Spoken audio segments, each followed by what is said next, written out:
Resident Evil 7 foi o grande marco para trazer a franquia de jogos de terror de volta ao seu auge. Surpreendendo fãs com uma visão em primeira pessoa, eles conseguiram colocar o jogador no mundo de terror que nós estávamos ansiando há tanto tempo.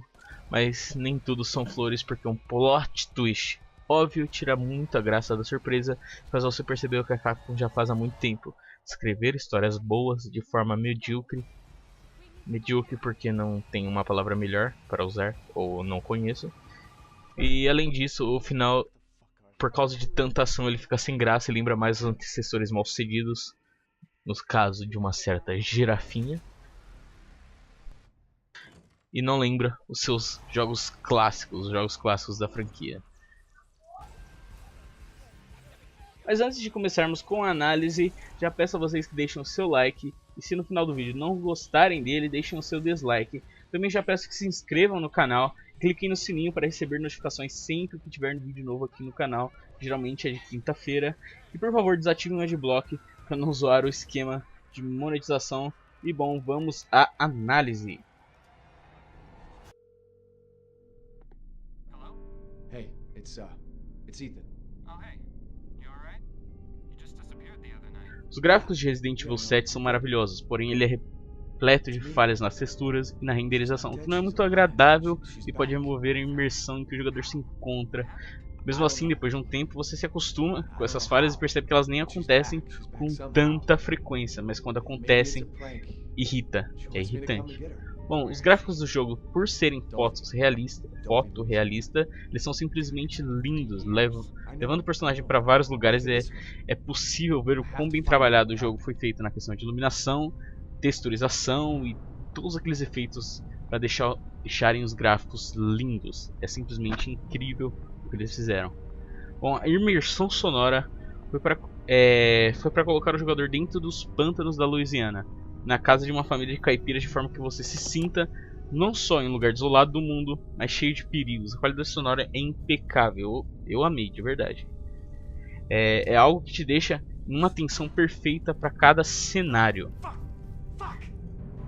Tanto que o áudio tem uma das funções mais importantes do jogo, que é causar terror no jogador. Por exemplo, se você jogar sem som ouvindo música, o jogo não dá medo nenhum.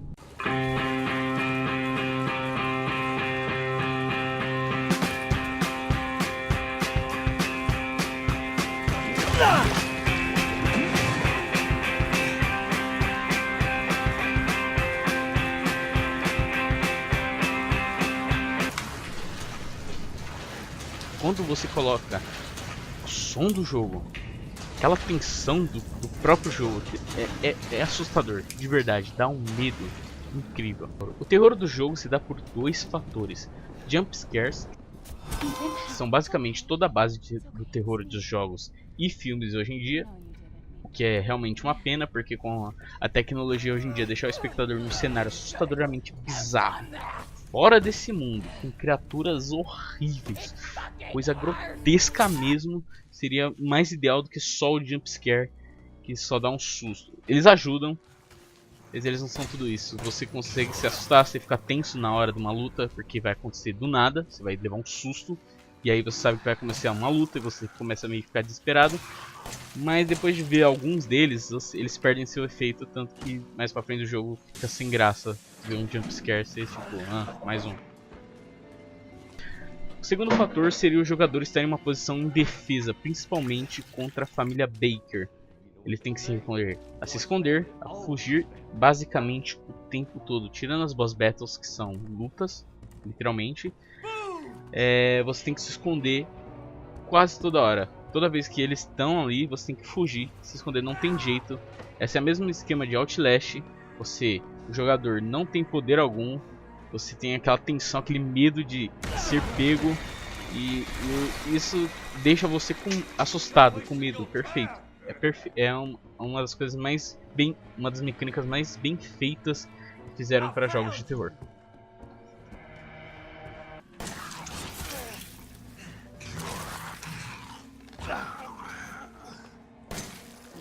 Uma das coisas mais frustrantes no jogo é a pouca diversidade de inimigos, consistindo basicamente na família Baker e nos monstros criados pela Evelyn. Na família Baker é até compreensível a pouca variedade, pois a mutação que eles sofrem é única a cada um dos personagens e deixa o desafio em cada parte do jogo que eles aparecem memorável, algo que vale, que vai ficar na sua memória porque é bizarro. A Mãe Baker é a mais marcante, é a mais bizarra, é a mais assustadora, mas os monstros que tem no jogo são nojentos, são feios, são assustadores, mas eles não têm desafio. Se eu não me engano, são 4 variações muito semelhantes umas com as outras, com a fraqueza no mesmo lugar que a cabeça, e quando aparecem, o maior desafio é você tentar matar sem tomar muito dano. Você simplesmente se defende, porque tem uma mecânica de defesa, você se defende, você foge, você se prepara, atira e mata, não é difícil.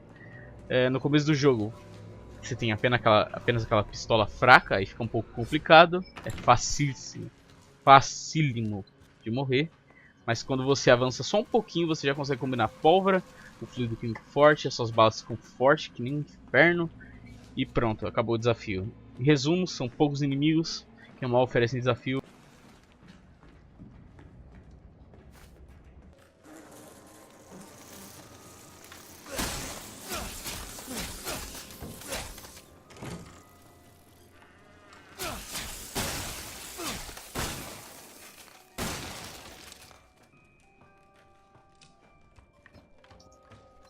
Quando eles colocaram a visão em primeira pessoa, eu já comecei a ficar com ódio do jogo, porque eu odeio quando colocam jogos com a visão em primeira pessoa, quando obviamente ficariam melhor com visão em terceira.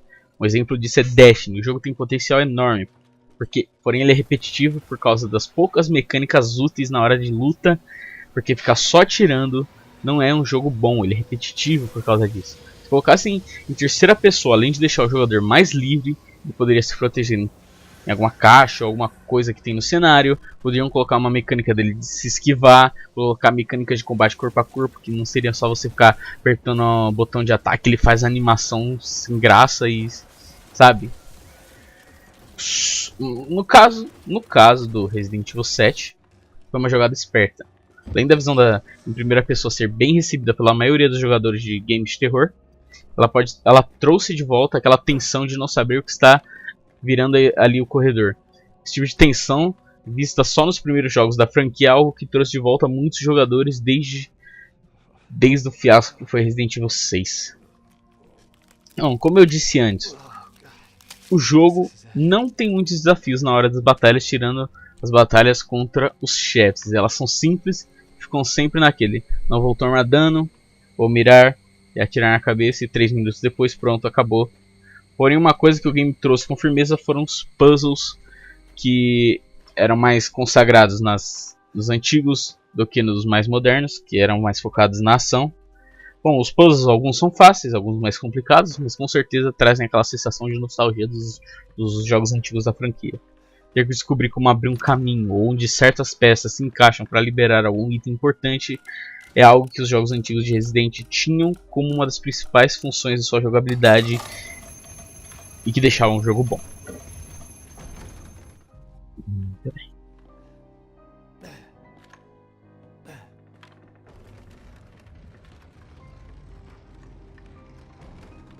Não vou falar muito da história porque eu não quero dar spoiler a ninguém. Porém, ela é um pouco fraca. Ela é boa, mas ela é fraca. Não tem muito a oferecer, sendo, acho que, a mais simples de todas da franquia. Sim, ela tem seus mistérios. Como eu disse, ela é boa, mas é fraca. Mas a parte principal é fraca, é ruim. A relação entre os personagens é muito mal feita. Por exemplo, nós começamos indo até a Louisiana para procurar a Mia, a namorada desaparecida do Ethan, que é o personagem que nós controlamos. Porém, mesmo sabendo que eles são namorados, que ela é importante para ele, blá blá blá, eu não poderia me importar menos com ela, cara. A relação dos dois personagens ficou desimportante, é mal trabalhada. Eles colocaram no começo um vídeo dela falando: ai, Ethan, ai, eu te amo, Ethan. Mas, sabe, tentando forçar essa ligação, uma ligação forte entre os dois, só que não deu certo.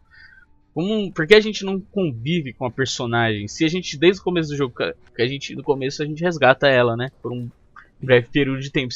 Se a partir dali a gente convivesse com ela, jogasse o jogo junto com ela, como os outros Residentes faziam, ou algum momento, mesmo não jogando com ela, se o item tivesse momentos de reflexão, que ele pensasse sobre ela, o porquê dele estar indo atrás dela, fazer essa ligação ser mais forte, fazer o jogador se importar com a personagem. Não é o que acontece. A ligação entre os dois é fraca, é forçada, que eles tentam fazer, e fraca. Sem falar também que depois no jogo a gente tem que fazer uma escolha muito horrível entre ela e a outra menina que aparece. E na verdade você tem um pouco mais de contato com a outra menina do que com a Mia. Mas no final eu não importava com nenhuma delas e eu escolhi a Mia porque ela é a mais gata. Ainda assim eu dei um pouquinho de spoiler, não intencional, foi mal. Bom, o plot twist do jogo é uma droga. Bom, pra mim foi uma droga, pra outros talvez não.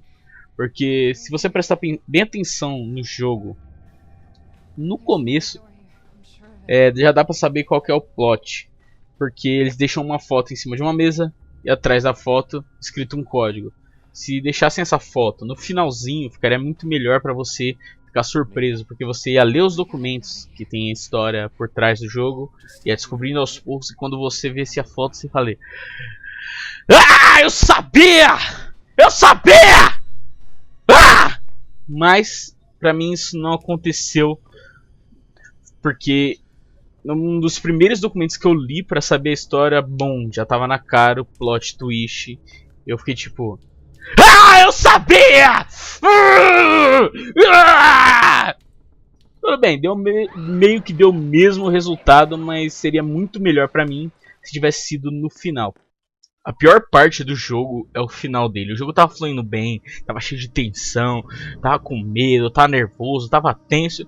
E o que que eles me fazem logo no final? Vamos colocar ação pra c... Por quê? Não. Por que não? Pelo amor de Deus. Eles sabem o quanto eles erraram nos outros jogos por só colocar ação.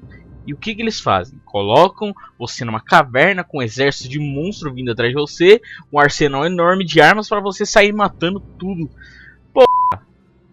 Tá, tudo bem, foi só no final, mas poxa, de colocar em uma situação de desespero com um monstro muito mais forte, segue pelos túneis de forma que você não tem a chance de vitória, a única forma é escapar. Você tem que se esconder, você tem que correr. É uma mecânica muito melhor, uma mecânica que já é do jogo.